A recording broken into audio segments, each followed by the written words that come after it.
Okay, so hopefully we're doing it. And I'm going to start recording and we'll go from there. All right. Hi. Hopefully I am on all the things. I am here to talk to you guys about the practice playbook. So we're in the final days of the practice playbook challenge, and there are three aspects of the practice playbook itself that we didn't really get to touch on this last one in the challenge for a variety of reasons, and I'm sure you'll understand what they are as soon as we get to that point. So the third part of the practice playbook is the performance aspect. Okay, so how you are physically, how you are emotionally, how you are prepared, and how that preparation informs the rest of it. Okay, so sometimes we will talk about performance practice, which is something I know is in classical music a lot, which because of the era that perhaps the music comes from, there were standard practices that people had during performance. For example, operas went through a period of time where they did a lot of gesturing and affect instead of real emotional acting that we kind of think of today.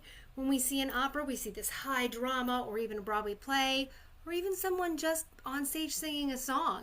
There's this element of higher drama that was kind of removed a little bit very far back in the Baroque and even the early to mid classic period. That evolved in the Romantic period and the later classic period to include more natural acting as opposed to this prescribed gestures that mean certain things. So that's a performance practice. So it's important to know what you're working with at any given moment in order to be authentic in that performance. Nowadays, those practices really aren't practiced, but they're important to know if you're going to be singing those kinds of pieces, because they can inform, even if you're going for a more natural style, they can inform that information for you. So that's one of those things. Another thing that you could look at for performance practice is the style.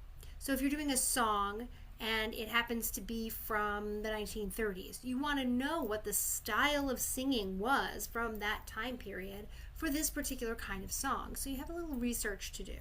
Okay, nowadays we have contemporary singing styles. Those include technique, things like twang and female falsetto, not to be confused with falsetto as we understand for the male voice, and as is interpreted more in a classical setting. Falsetto now has this sort of breathier quality to it, but that's not really what falsetto is. Falsetto was created as a term because it is a false voice, and a breathy voice is not a false voice. So it's kind of a misnomer, but that's what people are using, and language is language. So, and then of course there's chest voice, head voice, these different ways of interpreting the language in song are important. You have to make choices, and you need to make those choices in practice, not when you're on stage doing the thing. If you don't have a plan, it will come across a little bit like you don't have a plan. So this also goes with speakers. So if you're giving a speech or a TED Talk or something like that, you want to make sure that you're aware of how you're delivering things. You want to be aware of your diction. You want to be aware of your pacing. You want to be aware of your body language. Is your hand drifting? Singers, I know we do this all the time. Some of us conduct ourselves, and we don't even realize we're doing it. So your best friend is a mirror when you're preparing. A mirror or a video camera, so you can go back and look after the fact. Whatever it is that you can use that will inform you what's happening physically. So that's another piece of the performance practice. Then we also have the emotional aspect. what part of our personal emotions versus those of a character or the overall feel of a piece of music, or even what you're trying to impart on stage as a speaker or an actor. How are these things coming through in the most authentic way possible, most believable way possible, without your own stuff kind of polluting it? So, for example, you have, butterflies in your stomach, right? And you feel nervous. So, something like that could show up unbeknownst to you in a presentation, in a performance, by a shaking hand, a wobble in your voice, an inability to catch your breath and sustain it. These are all things that you want to be aware of in performance, not just necessarily memorizing your words or your music, or both. It's not just that. Once you have the things memorized, and then you work it into your body, then you work the performing of the text, the performing of the pitches, so that it comes across as naturally as possible, even though you've rehearsed the heck out of it. So when you are practicing for performance, it is very important to be aware of all of these things. How prepared are you? Are you really prepared? How is your body reacting, unbeknownst to you? And can you perhaps replace that with intentional movements so that you don't feel like you're not doing anything, right? Again, you practice that performance. These are all things that come into play, and you can really just never go and wing it. I don't recommend winging it. You do want to be open to, because anything can happen in live theater, right? You want to be open to flexibility, but you still need to have a plan. So if you're also finding yourself in that more nervous or stage fright category, where the idea of performing is very frightening, there is some personal work that you might need to do in advance of that. Take a look at maybe what it is that's causing that for you, that you're feeling, that could possibly be informing. And it could even be something you're not even aware of. It could be something from your childhood.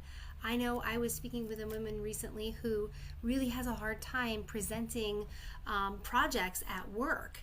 And she was saying that she knows exactly why she feels that way. And it's because when she was 4 years old and she gave her first dance recital, she froze. And unfortunately, instead of being encouraged and given an opportunity to process it in a healthy way, she was instead belittled by her father. I know, it's heartbreaking. But something like that will stay with you, and it will inform you and how you're showing up in ways that you're just not even, you have no control over. But you have to excavate that. You have to work through that, because it will always come and interrupt in one way or another. So anyway, my whole point is that this is actually what I do a lot with my clients in my bigger programs. When I work in small lesson packages and things like that, or with young people, there is a little bit of self-confidence and self-esteem work and stuff, but this heavier stuff is what I do more somatically and more holistically in my bigger things with my adults. And if you have something that is like me, where I went through this. I have wanted nothing more than to sing and share all of that with whoever's willing to listen for my whole life. And every time I went to do it, I could practice and I could be really good and I'd know exactly what I wanted to do. But when it came time to get on that stage, my body betrayed me. I couldn't catch my breath. I mean, come on, breath is everything when you're a singer, right? I couldn't catch my breath. I couldn't sustain the support mechanisms. My heart would race. I had to go to the bathroom. I mean, all of these things would come up for me physically that didn't make sense at the time because I was really prepared. But it had to do with junk from the past. So I've been able to work through that, find a new perspective, and as a result, I really enjoy performing now. I really enjoy the opportunity to connect with the audience and to share with them a little piece of me at the same time as the art, which honestly is the point, isn't it? The art. Anyway, if you have any questions or want to come join me in my Facebook group or anything like that, I will put the link in the comments on YouTube, and we'll be in touch. I hope you have a wonderful day. If you have any questions regarding things that you have, maybe in terms of getting up in front of other people that would maybe need a little work, anytime. Ask me anytime. I'm willing to help, and we can go from there. So I hope everybody has a really wonderful week, and I will see you next time for Technique and Tactics Thursday live. Have a great day. Bye.